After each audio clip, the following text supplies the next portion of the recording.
বেগম খালেদা জিয়াকে সব আলেমরা সম্মান করেন, কারণ তিনি কখনো আলেমদেরকে গালিগালাজ, কখনো ইসলাম নিয়ে আজে বাজে কথা বলেন নাই। বরং বালুর ট্রাকের কথা মনে আছে?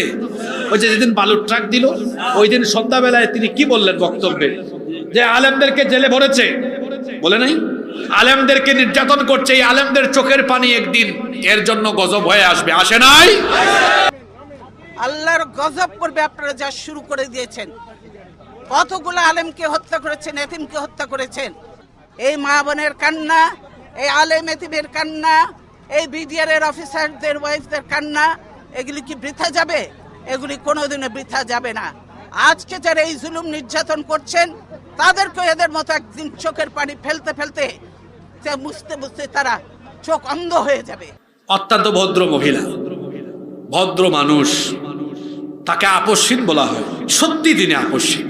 তো গণতন্ত্র চাবেন না, দেশ রক্ষা করতেও চাবেন না, গোলামি করবেন, দালালি করবেন, এই গোলামি তো রাখবে না। কাজে